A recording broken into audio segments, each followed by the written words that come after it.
We'll guide you through how to fix no sound on an iPhone.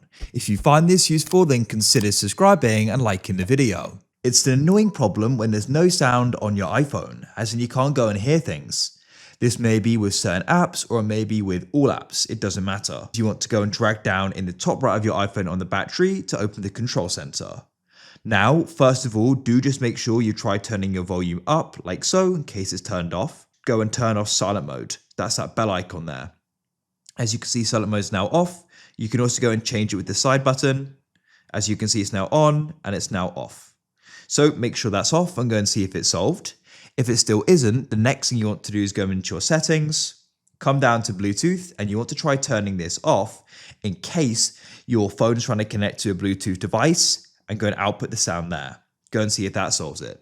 Also, you can drag down in the top right on the battery to open the control center again.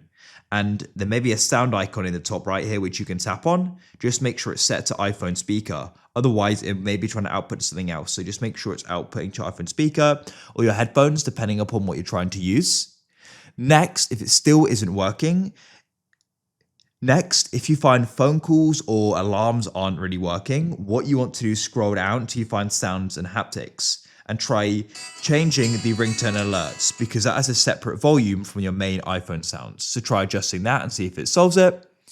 Now, if that still isn't working, the next thing you're going to try doing is if it's happening in a certain app, after you've gone and changed those things, you want to restart the app. So swipe on it from the bottom and swipe up on it to go and close it, then reopen it and go and see if it's solved. And next, if it still isn't working, press the volume increase, decrease, and tap and hold the side button. We can do a restart to go and refresh things. So you keep this held down, shortly the phone screen will go black. Only release it when you see the Apple icon, and it will start again. When it comes back on, hopefully it's now working. If it still isn't, go into the app settings for the specific app and make sure the sound and audio settings are turned on.